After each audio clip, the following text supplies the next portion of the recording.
Shalom kawan-kawan semua, selamat sore. Apa kabar hari ini? Saya percaya teman-teman semua diberkati oleh Tuhan. Pada saat ini saya akan membahas satu topik tentang mengapa Yesus harus disembah. Layakkah Yesus disembah? Ini sebuah kebenaran yang akan saya bicarakan kepada kita pada hari ini, dan saya rindu apa yang saya sampaikan ini bisa menjawab pernyataan-pernyataan saudara-saudara kita yang kuluk-kuluk tentang keimanan kepada Yesus Kristus. Mereka sering bertanya, di mana ayat Alkitab Yesus berkata, "Akulah Tuhan, sembahlah aku." Ini sebuah topik yang perlu untuk kita pahami, untuk kita mengerti, sehingga kita dengan mudah menjawab saudara-saudara kita yang seringkali memiliki cara pandang yang sangat-sangat tidak baik terhadap kekristenan. Tokoh yang sangat sering mempelopori hal tersebut itu mulai dari Ahmad Didat, turun lagi kepada muridnya Zakir Naik, turun lagi kepada muridnya Ihsan Mokoginta, dan sekarang setelah Ihsan Mokoginta, turun lagi kepada Graham Wallab dan lembaga-lembaga atau LSM-LSM yang memiliki kemiripan dengan Graham Wallab. Ini seringkali ditanyakan oleh mereka terhadap iman Kristen.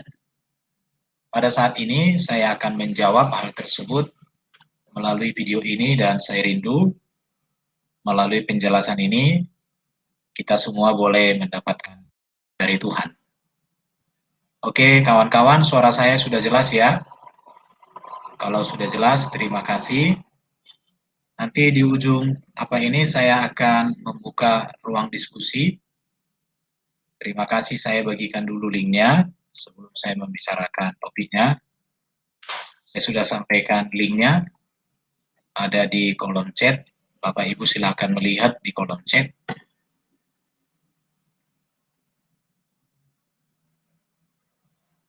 Oke, saya mulai. Mereka sering bertanya, di mana ayat Alkitab Yesus berkata, "Akulah Tuhan, sembahlah aku."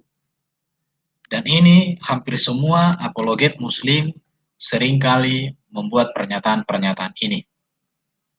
Memang kita harus katakan, kalimat yang persis sama seperti yang mereka kehendaki tidak ada di dalam Alkitab. Tetapi cara orang Kristen belajar Alkitab tidak seperti yang mereka kehendaki. Tetapi saya mau tegaskan, data Alkitab cukup membuktikan apa yang menjadi alasan dasar dari orang-orang Kristen untuk melakukan yang namanya menyembah Yesus. Itu sudah pasti. Dan hari ini saya akan menunjukkan beberapa fakta Alkitab bahwa Yesus harus disembah. Bahkan saya berani mengatakan, siapa yang tidak mau menyembah Yesus, maka dia pasti binasa masuk neraka. Alkitab adalah patokan ajaran iman Kristen dalam mengenal dan menyembah Yesus. Sejauh mana data Alkitab yang memberikan data bahwa Yesus harus disembah, maka sejauh itulah orang Kristen menyembah Yesus. Itu yang pasti. Artinya orang Kristen tidak pernah melampaui apa yang tertulis di dalam Alkitab. Orang Kristen harus tunduk kepada apa yang disampaikan Alkitab tentang bagaimana kita harus menyembah Yesus, posisi Yesus sebagai apa yang harus disembah. Sejauh mana memberikan penyembahan kepada Yesus, sejauh itulah orang Kristen menyembah Yesus. Sebelum saya menunjukkan data-data Alkitab tentang Yesus disembah dan mengapa dia harus disembah, terlebih dahulu kita akan berbicara tentang arti kata menyembah. Arti kata menyembah dalam Kamus Besar Bahasa Indonesia berasal dari kata sembah, kata dasarnya. Kata sembah itu artinya itu pernyataan hormat dan hikmat. Dinyatakan dengan cara menangkupkan kedua belah tangan atau menyusun jari 10, lalu mengangkatnya hingga ke bawah dagu, dan dengan menyentuhkan ibu jari ke hidung. Ini kalau dalam praktek menyembah itu. Ini dari Kamus Besar Bahasa Indonesia. Kata menyembah itu kata atau perkataan, jadi bisa kata-kata, bisa juga perkataan yang ditujukan kepada orang yang dimuliakan. Jadi kata-kata atau perkataan itu dengan rendah hati ditujukan kepada orang yang dimuliakan. Kata sembah juga diartikan datang seraya berkata dengan hormatnya. Simpu hormat dengan penuh takzim. Sujud hormat dan hikmat. Penghormatan. Sungkem sembah dan sujud. Ini pengertian sembah dalam Kamus Besar Bahasa Indonesia. Berdasarkan pengertian ini, maka kalau kita melakukan sembah kepada Yesus berdasarkan arti kata ini, itu hal yang wajar dan itu harus. Karena memang Yesus layak menerima itu. Sangat-sangat layak, bahkan lebih dari layak. Itu yang pasti. Yang kedua, saya melihat arti kata menyembah. Menyembah juga di dalam Kamus Besar Bahasa Indonesia memakai artinya menghormati dengan mengangkat sembah. Bisa juga diartikan memuja sesuatu sebagai Tuhan atau dewa. Tuhan, berhala, matahari, patung. Jadi kata sembah ini juga dipakai kepada menyembah matahari seperti di Jepang, menyembah patung kepada orang yang memiliki objek-objek sembahan patung. Jadi kata menyembah ini kata yang netral, bisa digunakan kepada sosok yang memang dianggap sebagai layak disembah, baik Tuhan, berhala, matahari, patung. Patung saja boleh disembah. Yesus itu menciptakan, Allah menciptakan segala sesuatu oleh firman. Maka lebih dari layak, Yesus itu harus disembah. Baru mengaku di bawah perintah takluk. Jadi menyimpuh berlutut seraya datang disembah. Seraya datang sembah. Baru juga pajang berdiri lalu menunduk sambil menyembah. Duduk lalu membungkuk sambil menyembah. Jadi ada berdiri, bisa juga menyimpu berlutut, bisa juga sujud duduk, lalu membungkuk sambil menyembah. Itu arti kata daripada menyembah di dalam Kamus Besar Bahasa Indonesia.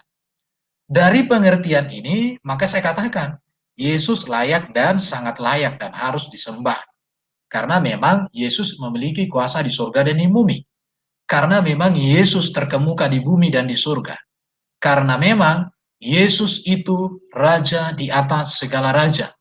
Dalam konteks itu, maka berdasarkan pengertian arti kata sembah dan menyembah, dalam Kamus Besar Bahasa Indonesia, maka Yesus layak bahkan harus disembah. Dan siapa yang tidak menyembah Yesus, itu orang-orang yang kurang ajar. Baru arti kata menyembah dalam Alkitab Perjanjian Baru itu memakai kata proskuneo.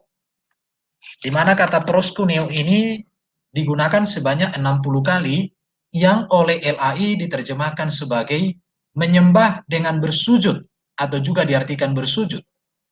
Bersujud dapat juga menunjuk tanda hormat, takut, atau memohon sesuatu kepada manusia yang dianggap dari dunia supernatural. Jadi dari kata menyembah dalam konteks Alkitab, ini ditujukan sebagai rasa hormat, sebagai rasa takut, atau memohon sesuatu kepada manusia yang dianggap dari dunia supernatural. Jadi dari kata proskuneo yang dipahami oleh Alkitab, maka Yesus layak dan harus disembah. Karena Yesus adalah manusia yang bukan hanya dianggap, tetapi terbukti dia berasal dari dunia supernatural. Kenapa saya katakan demikian? Karena Yesus memang datang dari surga, datang dari Allah, keluar dari Bapa, firman-Nya menjadi manusia. Dan hanya Yesus satu-satunya yang datang dari surga. Hanya Yesus satu-satunya yang adalah firman yang menjadi manusia. Hanya Yesus satu-satunya yang datang dari surga, kembali ke surga, dan membawa manusia ke surga. Dan itu sudah terjadi ketika Yesus mati bangkit, orang-orang saleh yang hidup sebelum zaman Yesus, yang menantikan kedatangan Mesias, di dalam Matius 27 ayat 50-52, sudah dibangkitkan dan naik ke surga. Bahkan Yesus nanti datang kali yang kedua untuk melakukan hal yang sama bagi orang yang mati setelah Yesus menebus dan dia akan datang di akhir zaman. Jadi berdasarkan arti kata menyembah, proskuneo, di dalam konteks Alkitab, maka Yesus layak dan harus disembah. Tidak ada alasan untuk tidak menyembah Yesus.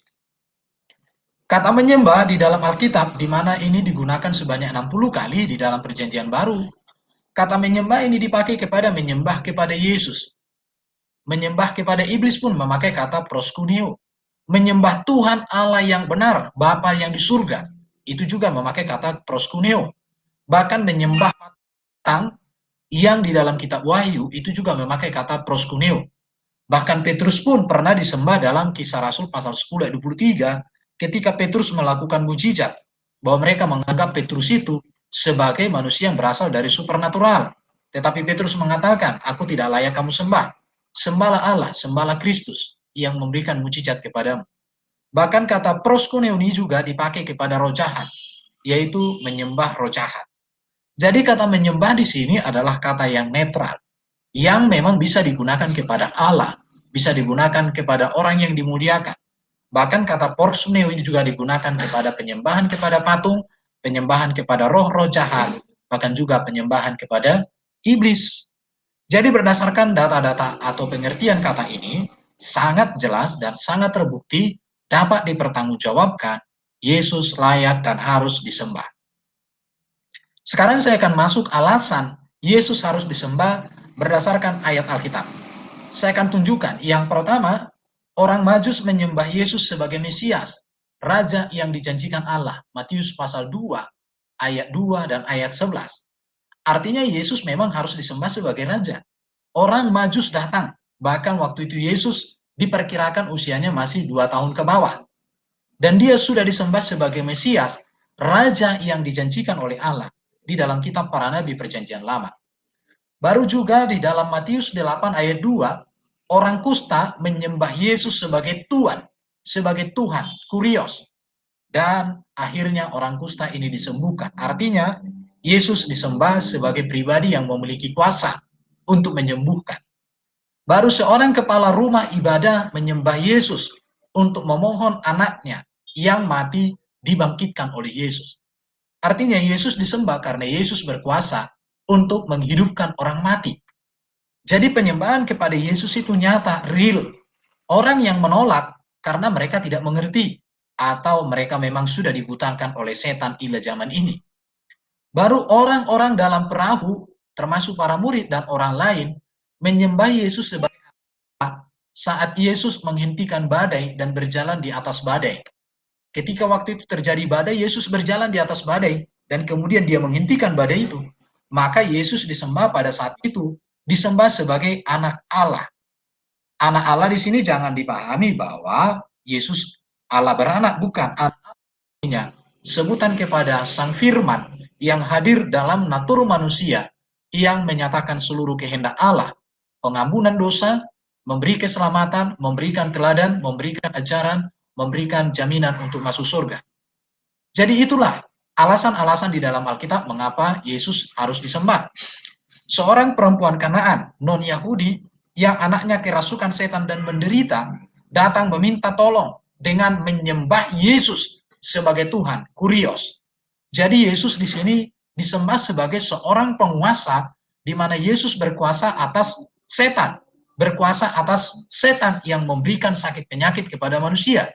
Dan pada saat itu, orang yang kerasukan setan itu disembuhkan oleh Yesus. Dari data-data ini terbukti sangat jelas bahwa Yesus memang harus disembah. Ya, kita harus menyembah dia. Tidak ada alasan untuk tidak menyembah Yesus.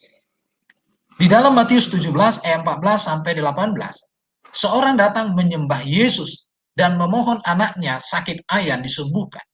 Artinya Yesus disembah karena Yesus itu memberikan kuasa untuk mengadakan mujizat di dalam kehidupan mereka. Maka Yesus disembah.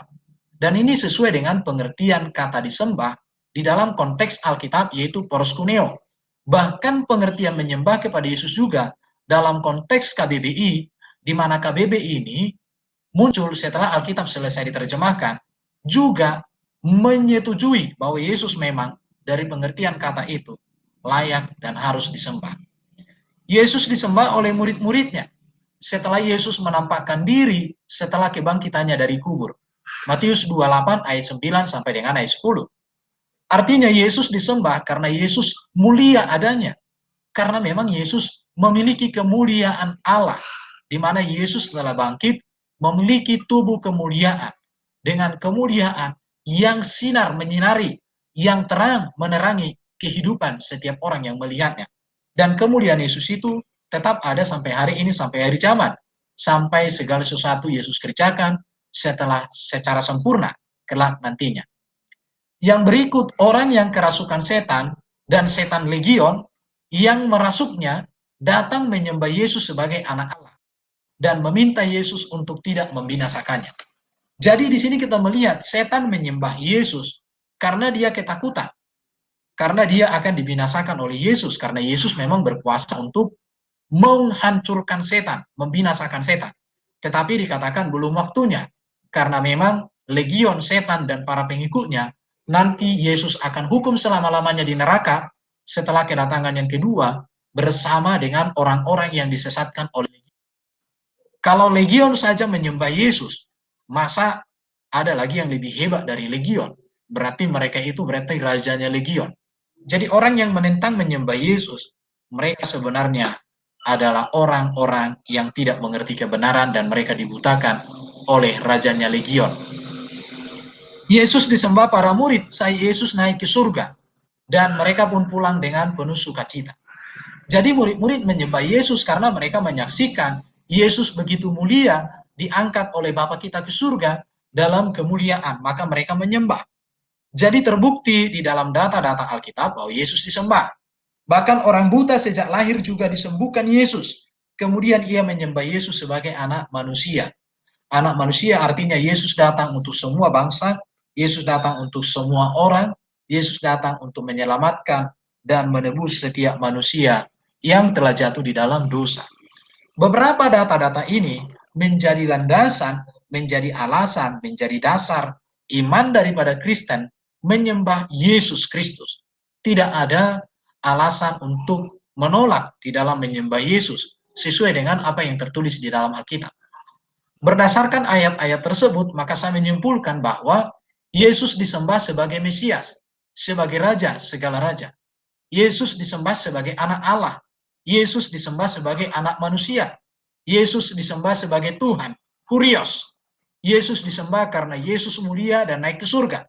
Yesus disembah karena Yesus berkuasa membuat mujizat, mengusir setan, dan begitu banyak lagi mujizat-mujizat, bahkan menghidupkan orang mati, meneduhkan badai, dan berbagai mujizat-mujizat yang dikerjakan oleh Yesus. Jadi orang Kristen menyembah Yesus sesuai dengan apa yang terjadi di dalam Alkitab. Dan tidak ada orang yang boleh melarang orang Kristen untuk menyembah Yesus. Bahkan orang Kristen kalau tidak mau menyembah Yesus sebagaimana Yesus disembah di dalam Alkitab, maka itu bukan orang Kristen, tetapi itu anti-Kristus, anti-kekristenan. Jadi sangat jelas ya, sangat jelas sekali alasan orang Kristen maka Yesus harus disembah, karena memang Mesias layak disembah dan harus. Karena anak Allah memang layak dan harus disembah. Karena Yesus anak manusia, karena Yesus adalah Tuhan, Kurios, karena Yesus mulia, agung, dan dia naik ke surga, dan Yesus berkuasa membuat mujizat, mengusir setan, bahkan dia berkuasa di bumi dan di surga. Saya akan lanjutkan lagi alasan-alasan iman Kristen, ajaran Kristen, Yesus harus disembah. Saya menunjukkan di dalam Yohanes pasal 5, 21-23. Dikatakan demikian. Sebab sama seperti Bapa membangkitkan orang mati dan menghidupkannya, demikian juga anak menghidupkan barang siapa yang dikehendakinya. Bapa tidak menghakimi siapapun, melainkan telah menyerahkan penghakiman itu seluruhnya kepada anak, supaya semua orang menghormati anak sama seperti mereka menghormati Bapa. Barang siapa tidak menghormati anak, juga tidak menghormati Bapa yang mengutus dia. Di sini dikatakan harus menghormati Yesus. Kata menghormati di sini dalam teks Yunani memakai kata timao 21 kali, yang dapat diartikan menghormati, memuliakan, memberi penghargaan, bahkan kata ini dapat juga diartikan menunduk, berlutut, bersujud di hadapannya. Jadi dari pengertian kata timao ini memiliki arti yang sama dengan kata proskuneo. Jadi Yesus memang layak disembah. Mengapa? Karena berdasarkan ayat ini, Yesus itu berkuasa menghidupkan orang mati. Yesus itu memiliki kuasa menjadi hakim di akhir zaman, di mana kekuasaan Yesus ini adalah pemberian dari Bapa. Maka dikatakan supaya semua orang menghormati anak. Kata menghormati dalam teks ini memiliki arti yang sama, yang sangat berkaitan erat dengan kata proskuneo. Karena di dalam kata proskuneo ada juga kata memuliakan, menghormati, atau memberi penghargaan, ketaatan, ketundukan. Jadi jelas sekali, bahkan dikatakan siapa yang tidak menyembah Yesus, siapa yang tidak menghormati Yesus, adalah dia yang menolak Allah, dia yang memilih untuk menentang Allah, yang memberikan begitu kemuliaan kepada Yesus. Yang berikut saya akan menunjukkan Matius 28 ayat 18-20. Yesus mendekati mereka dan berkata, "Kepadaku telah diberikan segala kuasa di surga dan di bumi. Karena itu pergilah, jadikanlah semua bangsa muridku, dan baptislah mereka dalam nama Bapa dan Anak dan Roh Kudus, dan ajarlah mereka melakukan segala sesuatu yang telah kuperintahkan kepadamu. Dan ketahuilah, aku menyertai kamu senantiasa sampai kepada akhir zaman." Jadi alasan orang Kristen menyembah Yesus, karena Yesus itu memiliki kuasa di surga dan di bumi. Bahkan juga Yesus itu memiliki kuasa untuk menyertai orang percaya senantiasa sampai akhir zaman.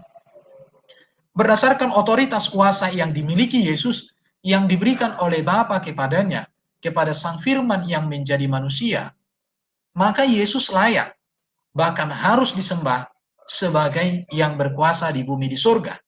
Bahkan dia senantiasa menyertai setiap orang percaya sampai akhir zaman. Jadi ini menunjukkan bahwa orang Kristen menyembah Yesus karena orang Kristen mengakui, menyadari betapa besar kemuliaan, keagungan, dan kebesaran yang dimiliki Yesus yang diberikan oleh Bapa kepadanya. Atas dasar inilah, dalam konteks inilah, orang Kristen menyembah Yesus sebagai yang berkuasa di bumi di surga, sebagai yang menyertai orang percaya sampai akhir zaman dalam segala keadaan. Yang berikut saya akan menunjukkan lagi alasan orang Kristen untuk menyembah Yesus terdapat di dalam Matius 24 ayat 29. Dikatakan, segera sesudah siksaan pada masa itu, matahari akan menjadi gelap dan bulan tidak bercahaya, dan bintang-bintang akan berjatuhan dari langit, dan kuasa langit akan goncang. Pada waktu itu akan tampak tanda anak manusia di langit, dan semua bangsa di bumi akan meratap, dan mereka akan melihat anak manusia itu datang di atas awan di langit dengan segala kekuasaan dan kemuliaannya. Dan ia akan menyuruh keluar malaikat-malaikatnya dengan meniup sangkakala yang dahsyat bunyinya. Dan mereka akan mengumpulkan orang-orang pilihannya dari keempat penjuru bumi, dari ujung langit yang satu ke ujung langit yang lain. Alasan orang Kristen berdasarkan ayat ini harus menyembah Yesus adalah karena memang Yesus ini sejak dia naik ke surga sampai kedatangan di akhir zaman, Yesus datang dengan segala kekuasaan dan kemuliaan yang diberikan oleh Bapa Allah kita kepadanya.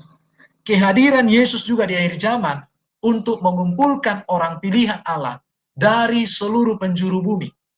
Jadi atas kuasa yang demikian, atas otoritas yang demikian ini, maka Yesus layak dan harus disembah. Siapa yang tidak menyembah Yesus dengan otoritas yang dimilikinya, berarti mereka menentang Yesus dan mereka menentang Bapa yang anugerahkan, yang telah memberikan kuasa dan otoritas yang demikian agung kepada Yesus. Yang berikut saya akan menunjukkan alasan Alkitab yang menjadi dasar orang Kristen harus menyembah Yesus. Filipi pasal 2 ayat 9 sampai dengan 11 dikatakan, itulah sebabnya Allah sangat meninggikan dia dan mengaruniakan kepadanya nama di atas segala nama, supaya dalam nama Yesus bertekuk lutut segala yang ada di langit dan yang ada di bumi dan yang ada di bawah bumi, dan segala lidah mengaku Yesus Kristus adalah Tuhan, bagi kemuliaan Allah Bapa kita. Jadi Allah meninggikan Yesus dan mengaruniakan nama di atas segala nama atas dirinya. Di dalam nama Yesus ini bertekuk lutut, perhatikan ya, bertekuk lutut menyembah segala yang ada di langit dan di bumi dan di bawah bumi. Yesus adalah Tuhan Kurios, penguasa, bagi kemuliaan Allah Bapa kita. Atas posisi Yesus ini, atas otoritas Yesus ini, atas kuasa Yesus ini, atas keagungan dan kebesaran Yesus ini, maka dia layak dan harus disembah di dalam otoritas dan kekuasaan yang dimilikinya. Jadi siapa yang tidak bertekuk lutut, berarti dia menentang Yesus. Siapa yang menentang Yesus, berarti dia memilih merancang kebinasaan, kematian, kekal atas kehidupannya. Itu sudah pasti. Alasan yang berikut, mengapa orang Kristen harus menyembah Yesus? Wahyu pasal 1 ayat 17 sampai 18. Ketika aku melihat dia, tersungkurlah aku di depan kakinya, sama seperti orang yang mati. Tetapi ia meletakkan tangan kanannya di atasku lalu berkata, jangan takut, aku adalah yang awal dan yang akhir dan yang hidup. Aku telah mati, namun lihatlah, aku hidup sampai selama-lamanya, dan aku memegang segala kunci maut dan kerajaan maut. Di dalam katakan, Yohanes tersungkur di depan Yesus. Yesus awal dan akhir, Yesus mati, hidup, serta bangkit hidup selamanya. Yesus memegang kunci maut dan kerajaan maut. Atas otoritas Yesus yang demikian, maka Yesus layak dan harus disembah. Maka siapa yang tidak menyembah Yesus, saya katakan, dia sedang menentang Allah Bapa. Siapa yang tidak menyembah Yesus, dia sedang menuti jalan menuju kebinasaan di dalam kehidupannya. Kesimpulan yang bisa sampaikan dari materi hari ini adalah, Yesus layak dan harus disembah dalam keagungan, kemuliaan, dan kebesaran yang diberikan Allah kepadanya.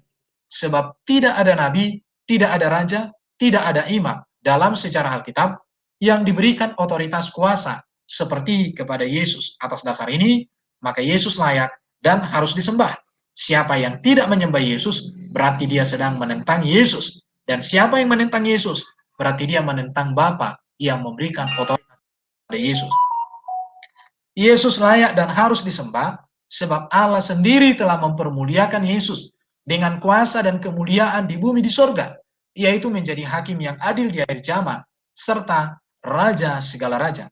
Atas posisi Yesus yang demikian agung dan mulia, di mana kemuliaan dan keagungan Yesus ini adalah diberikan oleh Bapa, dipermuliakan oleh Bapa di surga, maka dalam konteks, dalam dasar inilah orang Kristen harus menyembah Yesus. Tidak ada yang lain alasannya ya.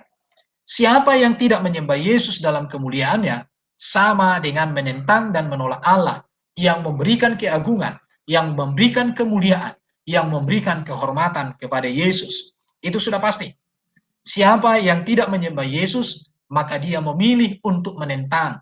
Dia memilih untuk tidak percaya kepada Yesus. Pasti tidak ada keselamatan atas hidupnya. Tidak akan ada hidup kekal bagi orang-orang demikian. Jadi berdasarkan pemaparan ayat-ayat Alkitab, memang Yesus harus disembah dan dia layak, bahkan lebih dari layak untuk hal itu.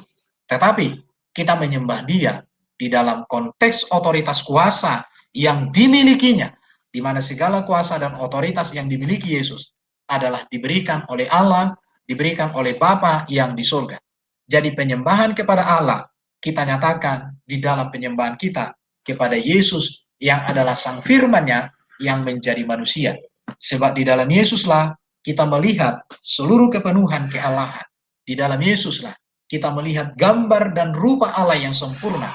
Untuk kita lihat, untuk kita saksikan, untuk kita terima, untuk kita muliakan di dalam seluruh hidup kita. Demikian materi ini yang bisa sampaikan. Kiranya apa yang saya sampaikan ini boleh menjadi berkat bagi kita semua.